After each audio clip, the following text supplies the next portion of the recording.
With nearly 40 years of professional experience in the biology field, Dr. Exalton Delco, who retired as an adjunct professor at the University of Texas, has greatly shaped his chosen science as an educator, administrator, and researcher.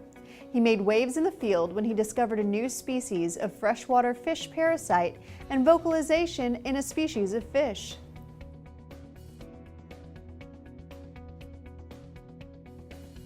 Born in Houston, Texas, Dr. Delco was an only child to a butler and a housewife, and grew up intensely curious about all things nature. He picked leaves and gathered seashells, and would later attempt to find their proper scientific names, laying the foundation for the rest of his life's work.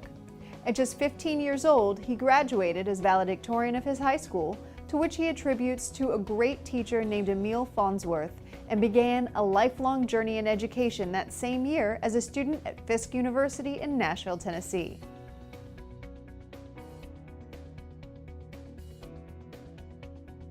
In 1949, he earned a Bachelor of Arts in Biology and also met his wife, Wilhelmina, a future Texas legislator and the first woman and the second African American to hold the position of Speaker pro tempore in the Texas House of Representatives.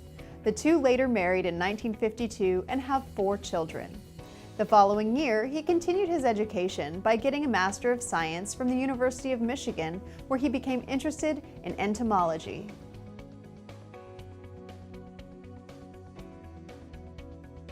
In 1954, Dr. Delco was drafted into the Army and served in a mobile Army surgical hospital unit in Germany, working as a surgical tech. After he left, he used his veteran benefits from the GI Bill to attend the University of Texas, where he acquired a Doctor of Philosophy in the Department of Zoology in 1962. Dr. Delco's educational pursuit didn't end there. In the midst of his accomplished career, he also earned a Legum Doctor degree with honors from Huston-Tillotson University in 1986.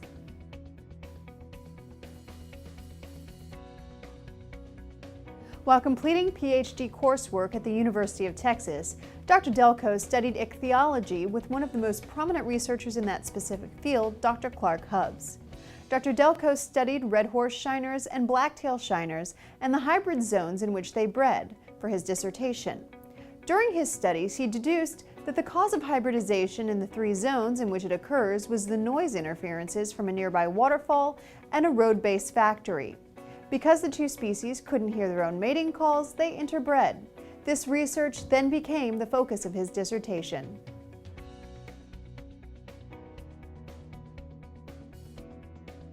It was also during college in the 1960s that Dr. Delco felt the gravity of being the only African American graduate student in his department. It made it difficult for him to find a job while studying and led to being rejected from living in an apartment building, among several other confrontations with racism.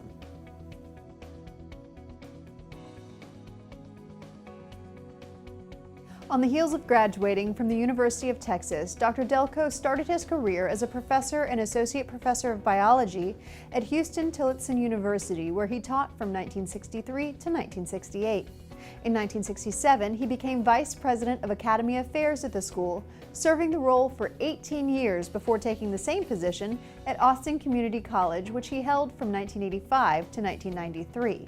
He became special assistant to the president of the University of Texas at Austin from 1993 to 1997.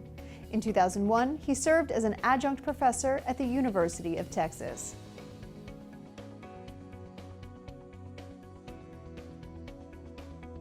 In addition to his official positions in education, Dr. Delco remains affiliated with a number of organizations. He's been a board director and member of Travis County MHMR Center in Austin, Texas since 1992, Austin Symphony Society since 1990, and the Salvation Army in Austin, Texas since 1989. He was also president of Kiwanis International from 1984 to 1986, and is a fellow within the Texas Academy of Science and American Association for the Advancement of Science.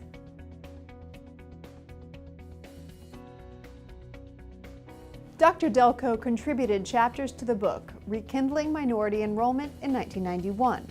In retirement, Dr. Delco enjoys reading and woodworking. Together, he and his wife enjoy traveling and going on cruises. The two also have 9 grandchildren and 2 great-grandchildren.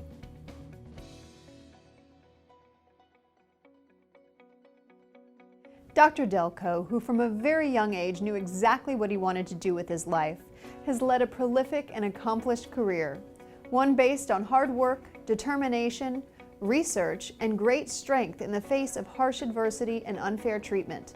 But through it all, he built an incredible professional and personal life for himself and leaves behind a legacy of education, scientific impact, and what can come of following one's dreams no matter the odds.